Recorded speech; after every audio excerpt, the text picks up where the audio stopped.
We will see the benefit that comes with childbirth in Canada, what you get from government, what you get from your employer, and things to keep in mind when you're welcoming two little feet.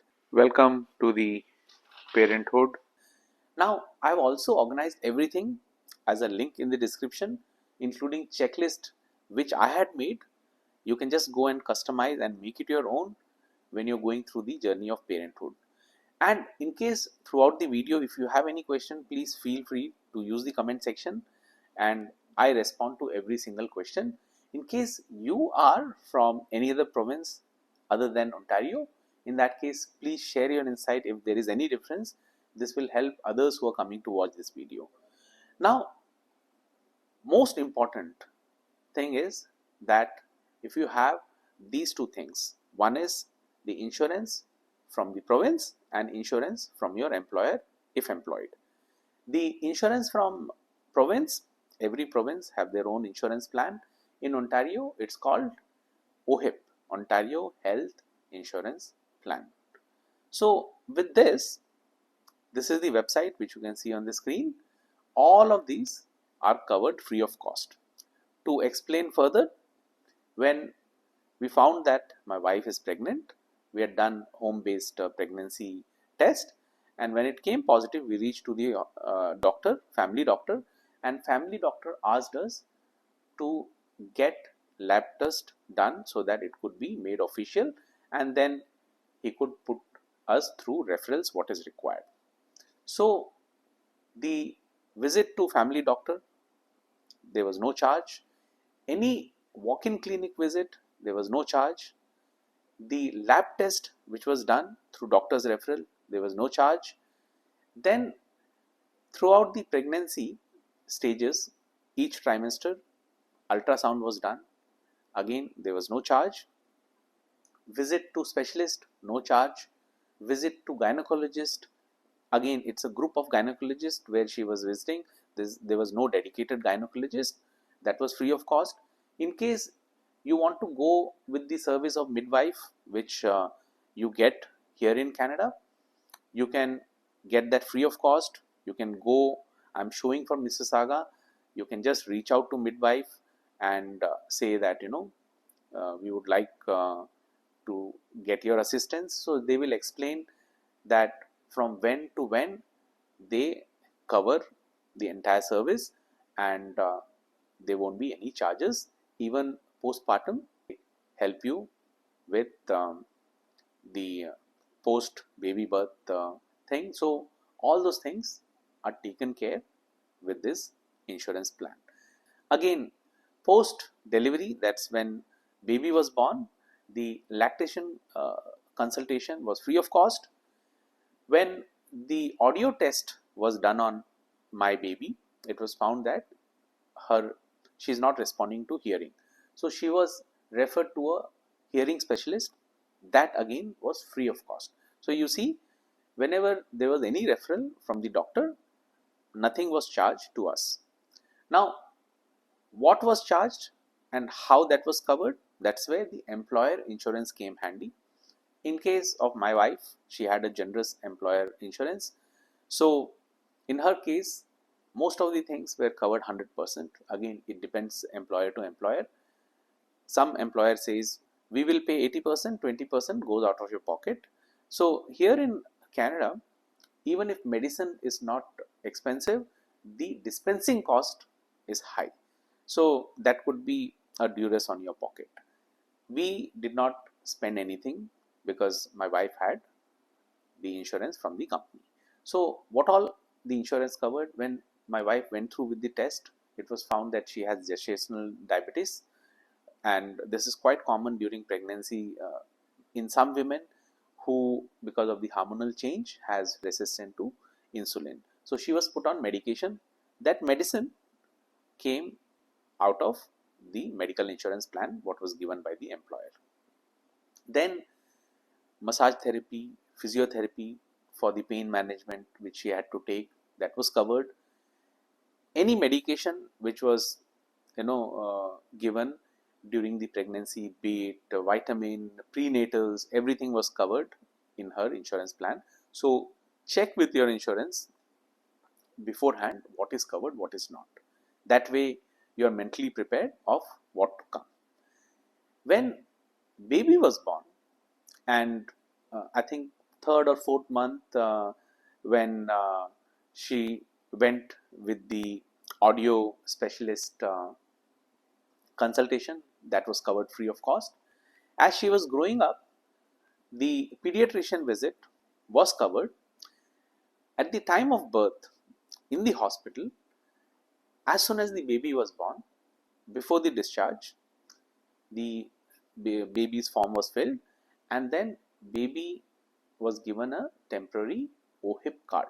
From the day one, baby was covered for the provincial insurance. I made a detailed video, you can check that out. And in case you go to the hospital, make sure you have this. Even if you're taking midwife service, make sure you have this. If by any chance you don't get it, you can apply, but sometimes the process becomes lengthy. So I made a video, you can check that out. So that was on the OHIP part.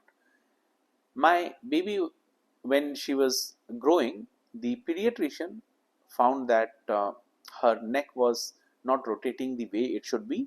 So she was put through with the physiotherapy. The physiotherapy cost was taken care by company insurance. So there's a list of benefit you get with the company insurance, which when you speak to the insurance agency, they will list out. The breast pump again was paid by the company. Some part of diaper, there was a cap, that again was paid by company, and there were few other things which we could buy through the insurance plan. Again, if you check the checklist which I have made, you can customize after asking the question what is covered, what is not.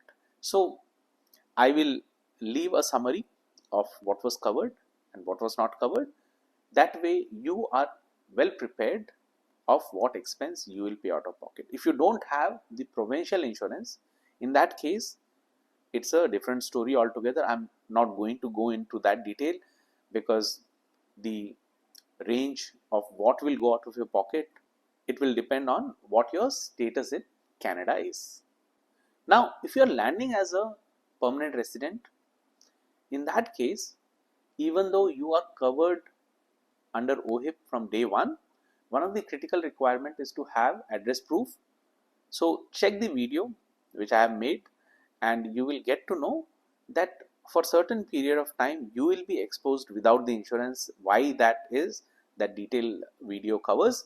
So make sure you are aware of all these things and prepared beforehand. Now comes the maternity and paternity leave. So this, what you see on the screen, is a detail. Let me give you more detailed information with specific example so that you get what this is. Maternity leave, this is for birth mother only and up to 15 weeks. And if you have insurable income, then the EI benefit kicks in, which is 55% of the average weekly earning, and there is a maximum cap. Go to the EI website and there you can see it's a bi-weekly payment, and about 1300 per month you can expect. Parental leave is something which both parents can share. Here up to 40 week or up to 69 week. So if you are planning for 40 week, in that case 55% of your average weekly earning, that remains as the standard. So what I showed for the maternity calculation, something similar to that you will get for parental. And in case you are going for extended, where you say okay, I'll be taking 69 week, then it will be 33%. So you see here it will be reduced further. So what you get weekly will be reduced, but prolonged over this 69 week, and this can be shared between both parents. For you to apply through the Service Canada online portal, you need record of employment, SIN, and direct deposit information. I made a video on the employment insurance part, so you can check that. And you can also call Service Canada for personalized help and get information related to how your case is. For you to be eligible for maternity and parental leave, you must qualify by having an insurable employment. If your employed, your employer would be deducting EI from your pay, which you can check from your pay slip, like how you see on the screen. It mentions the insurable hour.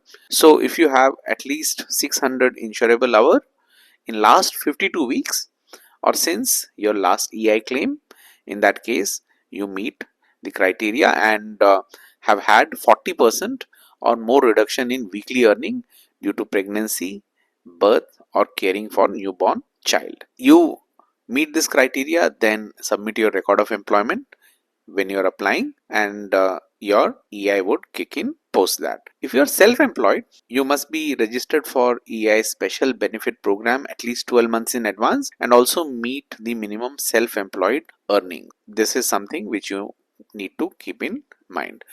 In case of my wife, her company was generous.